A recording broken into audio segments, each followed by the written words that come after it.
بسم اللہ الرحمن الرحیم۔ السلام علیکم ناظرین، میں ہوں آپ کا میزبان ساجد محمود۔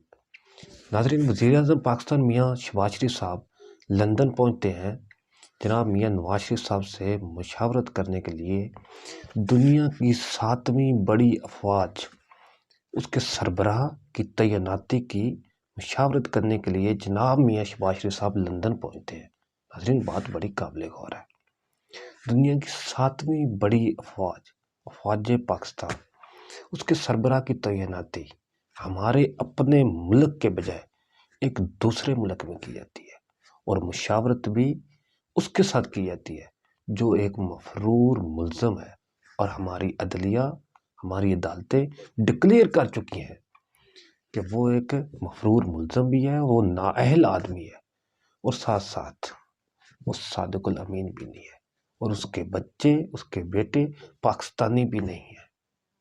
بات تو صاف ظاہر ہے کہ وہاں پر بھی تقریباً ہمارے سارے ٹوٹل جتنے مخالفین کنٹری ہیں سبھی کے ایجنسیز موجود ہوں گی۔ جب ہمارے اپنے ملک میں، ہمارے وزیر اعظم ہاؤس میں کیمرے نصب ہو جاتے ہیں، یہاں سے سارے راز لیک ہو جاتے ہیں، تو کیا ان کے گھر سے وہ راز لیک نہ ہوتے ہوں گے؟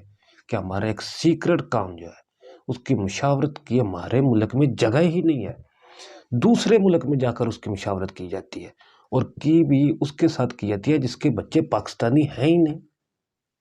ناظرین، رجیم چینج آپریشن کے بعد جب عمران خان صاحب نے دھمکی امیز خط دنیا کے سامنے لانے کا فیصلہ کیا، اور انہوں نے کہا کہ میں اس خط کو دنیا کے سامنے لے کر آؤں گا، تو اسے کہا گیا کہ یہ ایک سیکرٹ دستاویز ہے، اسے اگر آپ دنیا کے سامنے لے کر آئے تو آپ کے خلاف سیکرٹ ایکٹ کے تحت قانونی کارروائی کی جائے گی۔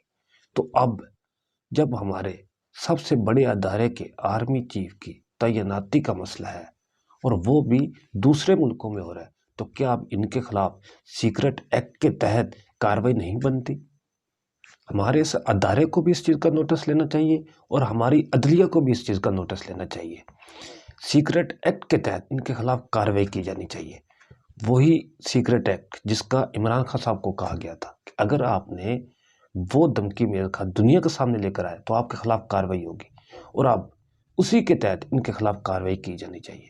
ہم امید کرتے ہیں کہ ہماری عدالتیں اس چیز کا نوٹس ضرور لیں گے، اور ہمارا ادارہ، سب سے بڑا ادارہ فوج پاکستان بھی اس چیز کا نوٹس لے گا ہماری گورنمنٹ سے، وزیر اعظم میاں شہباز شریف صاحب سے، کہ وہ کس کے ساتھ مشاورت کر رہا ہے جس کی اپنی اولاد پاکستانی ہی نہیں ہے۔ ناظرین، اب تک کے لیے اتنا ہی، اپنے میزبان کو اجازت دیں۔